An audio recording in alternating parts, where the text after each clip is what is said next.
एक लड़की 7 जन्मों तक अपने पति के साथ जीने मरने की कस्में खाई थी, लेकिन वो अपने पति के साथ सिर्फ 7 दिन तक ही जिंदा रह पाती है। उन 7 दिनों में उसने एक एक पल इतना मुश्किल से गुजारा होगा जिसका आपने कभी कल्पना भी नहीं किया होगा। उन 7 दिनों में लड़की के साथ जो हुआ था वो बहुत भयानक हुआ था। आज की ये कहानी सुनकर आपको भी लगेगा कि कोई पढ़ा लिखा इंसान ऐसा नहीं कर सकता है। जिस व्यक्ति ने ऐसा कदम उठाया था वो कोई ऐसा वैसा आदमी नहीं था, बल्कि वो एक इंजीनियर था। नमस्कार दोस्तों, मैं हूं आपका दोस्त, आपका छोटा भाई।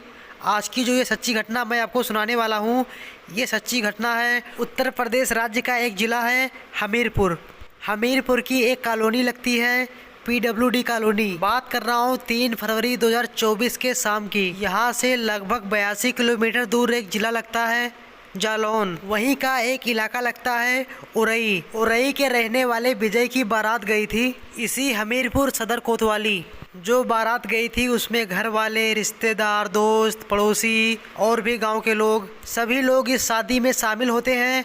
और ये शादी काफ़ी ज़्यादा धूमधाम से होती है। शादी की सारी रस्में होती हैं, पंडित जी 7 फेरे दिलवाते हैं और साथ में ही 7 जीने मरने की कस्में भी खिलाते हैं। शादी बिल्कुल अच्छे से हो जाता है।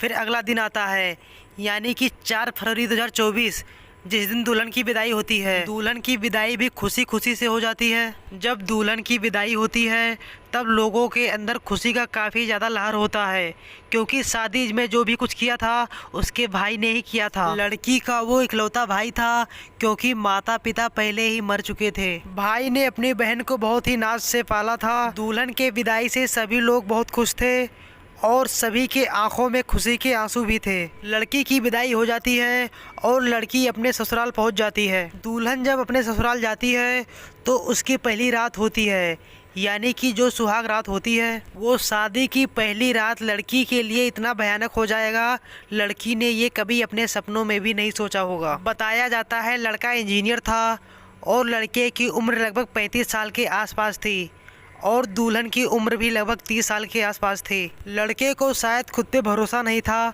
इस वजह से वो अपने दोस्तों से एक सलाह मशवरा लेता है जो उसे नहीं लेना चाहिए था। अपने दोस्तों से बात करता है और बात करने के बाद जब अपनी पत्नी के पास जाता है तो वहाँ जाने से पहले कुछ खा लेता है। बताया जाता है कि उसने शक्तिवर्धक गोली खाई थी।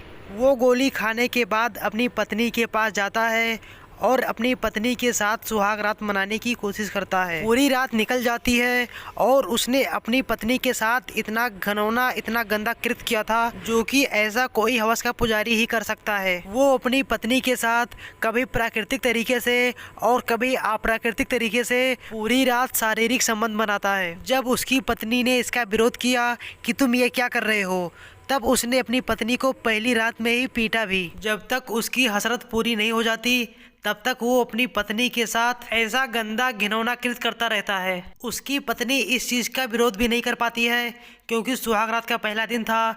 अगर वो कुछ विरोध करती तो लोग तरह तरह के सवाल उठाते। अब अगला दिन आता है और धीरे धीरे उसका तबीयत खराब होना शुरू हो जाता है। उसको उल्टियाँ होती हैं। उसे समझ में नहीं आता है कि ये क्या हो रहा है।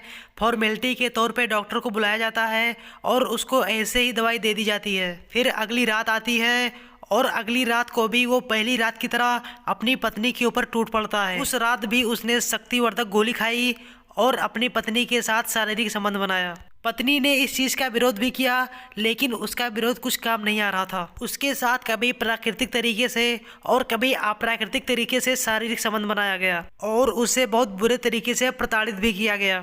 दूसरे रात भी उसकी हालत बिगड़ने लगती है, वो परेशान हो जाती है। ससुराल में उसका दूसरा दिन था, इस वजह से उसको कुछ भी समझ में नहीं आ रहा था कि उसके साथ ये सब क्या हो रहा है। दूसरी रात निकल जाती है, फिर तीसरी रात आती है और तीसरी रात को भी कुछ इसी तरीके से उसके साथ गंदा घिनौना कृत्य किया जाता है। दूल्हा जैसे चाह रहा था वैसे कभी प्राकृतिक तरीके से तो कभी अप्राकृतिक तरीके से अपना हवस पूरा कर रहा था। उसकी पत्नी के साथ क्या हो रहा है उसे कुछ भी पता नहीं चलता है। उसके पत्नी के जो आंतरिक अंग थे वो डैमेज हो रहे थे। तीसरे दिन वो अपनी जेठानी को कहती है कि मेरी तबीयत बहुत ज़्यादा ख़राब हो रही है, मुझे कुछ भी समझ में नहीं आ रहा है। उसे उल्टी पे उल्टी हुए जा रही थी। उसको ऐसे ही किसी डॉक्टर को दिखाया, लेकिन उससे उसको ज़रा सा भी आराम नहीं मिला। उसकी जेठानी ने उसके मायके वालों को बताया कि उसके बहन की तबीयत काफ़ी ज़्यादा ख़राब है, कुछ समझ में नहीं आ रहा है कि ये क्या हो रहा है, तुम आके देख लो और हो सके तो कहीं अच्छी जगह इसका इलाज करवा लो। लड़की वाले सोचते हैं कि अभी 2-3 दिन पहले तो शादी होकर विदाई हुई है, फिर आखिर ऐसा क्या हो रहा है। उन्हें कुछ भी समझ में नहीं आ रहा था। 7 फरवरी 2024 को लड़की का भाई उसके पास जाता है और वहां जाकर जब देखता है तो लड़की की हालत वाकई में काफ़ी ज़्यादा ख़राब होती है। लड़का ज़्यादा कुछ समझ नहीं पाता है तो वो अपनी बहन को लेकर तुरंत कानपुर के एक प्राइवेट नर्सिंग होम में लेके जाता है। जब उसका नर्सिंग होम में इलाज चल रहा था तो उसकी भाभी आखिरकार पूछ उठती है कि बेटा क्या बात है, तुम इतनी घबराई क्यों हो, तुम इतनी परेशान क्यों हो, आखिर क्या बात है। तब उसने अपनी भाभी को सारी कहानी बताई। उसने बताया कि जब उसका पति शारीरिक संबंध बना रहा था तो शायद वो कोई गोली खाकर आया था, जिसकी वजह से धीरे धीरे उसकी तबीयत खराब होना शुरू हो गया। उसका जैसा मन किया, कभी प्राकृतिक तरीके से तो कभी अप्राकृतिक तरीके से उसके साथ शारीरिक संबंध बनाया। डॉक्टर ने इलाज शुरू कर दिया था। 8 फरवरी 2024 को जैसे जैसे समय बीतता जा रहा था, धीरे धीरे उसकी तबीयत और ज़्यादा नाजुक होते जा रही थी। उसे समझ में नहीं आ रहा था कि आखिर उसके साथ क्या हो रहा है। डॉक्टर को भी कुछ समझ में नहीं आ रहा था। उसके साथ एक डॉक्टरनी भी रह रही थी, वो जानने की कोशिश करती है।